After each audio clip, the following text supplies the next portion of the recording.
Hi guys, and welcome back again to our Basic Bisaya channel. I'm Gary. My name is Reancy, and today's lesson, we will gonna explain to you how to use ang and ang mga case markers.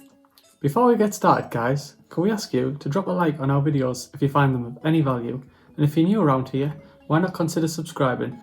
With that being said, let's jump straight into the video. Ang and ang mga are used when dealing with general nouns.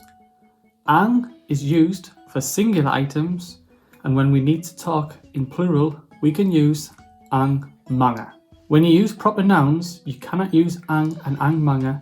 Instead, you need to use si and sila si, which we've covered in a previous video, and we'll link to that in the description below. So check that one out as well to learn how they work. So let's start with a definition of a general noun. So what's a general noun?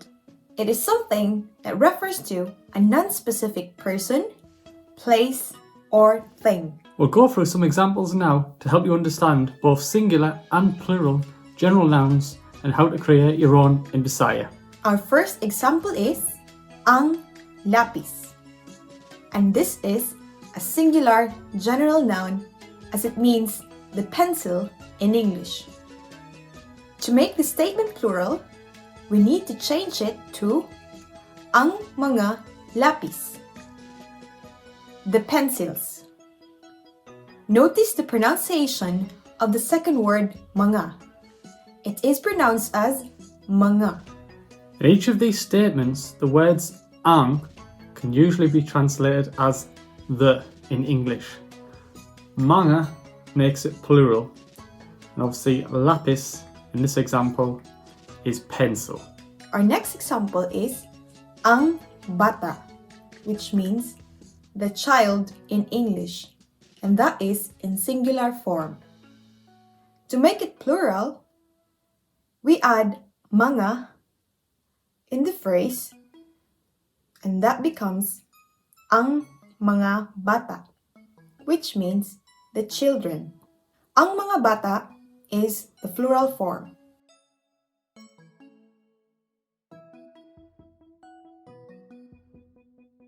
Let's take a look at another example now, how to say the place in singular form. We would use ang lugar. Lugar is place.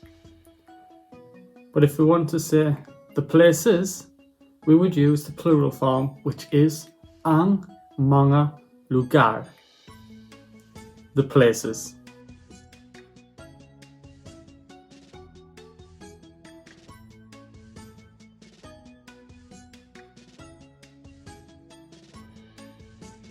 Our next example, the dog.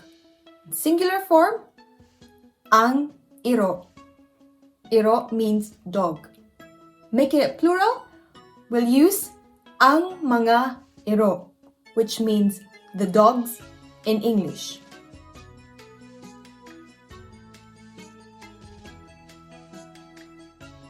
Moving on from there, we have ang gibati, which means the feeling.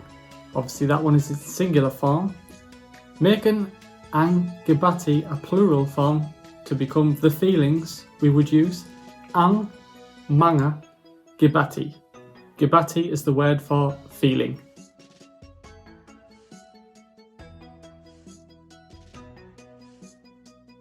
Next up, we have ang balay, which means the house. Balay means house in English. Making it plural, we will get ang mga balay, which means the houses.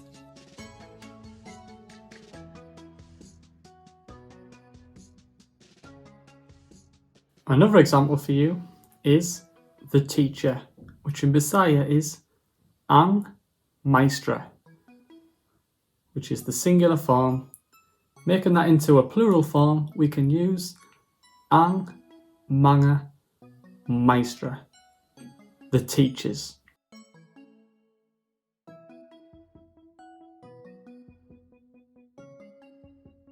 We're going to do a quick quiz now, just to see if you've understood our lesson. So our first example for you is ang iring, which means the cat. So now, let's see if you can make it a plural sentence. How would you do that? So in English, we've got the cats.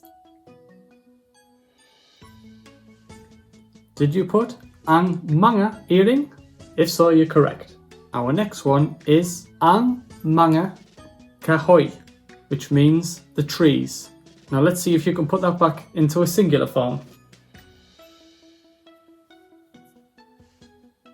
In singular form, we've got ang kahoy. See if you got it right. Good job. Next we have ang estudiante. That means in English, the student in a singular form. So how would you make that sentence? Plural.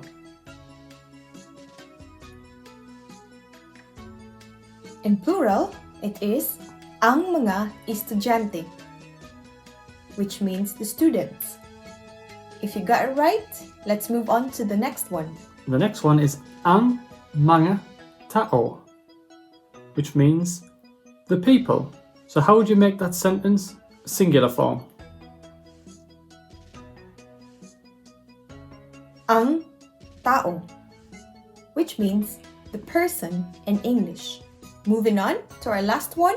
We have ang bulak, which is the word for flower, which is singular form. So how would you make that a plural form? Ang mga bulak, which means the flowers. We're going to have a look at some example sentences now, just to make sure you fully understand, and we'll break down each sentence for you as well. So the first sentence we have is muadto ang babae sa Manila, which means in English, The lady will go to Manila. breaking that sentence down, we have muadto, which means will go. Muadto has a prefix which is mu, and that is the future tense. The root word is adto, meaning go. Ang is our case marker here for a general noun babae, and it means the in English. Babae is a general noun which means woman. Sa in this sentence means to. And Manila is the capital of the Philippines. So putting that sentence back together, we have, Muadto ang babae sa Manila. and obviously that is an example of a singular form sentence. Our next example sentence for you is, Nangaon ang mga bata og durian. which means in English, the children are eating durian. So breaking that sentence down, we have, Nangaon, which means eating. The root word is a verb kaon, which means eat.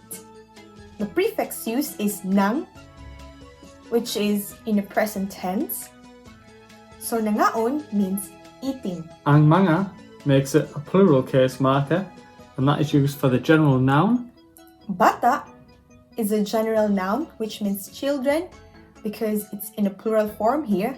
Ug is the marker for the object, and the object in this case is durian, and that is a fruit. So putting that sentence back together, we have nangaon ang mga bata ug durian, which is an example of a plural sentence. The children are eating durian. So that ends our lessons for today for ang and ang mga case markers. I hope you learned something. Let us know, guys, what score you got on the quiz. Also, if you find these videos helpful, put a like on our videos, and if you're new around here, why not consider subscribing? And as always, guys, have a great day. See you in another video.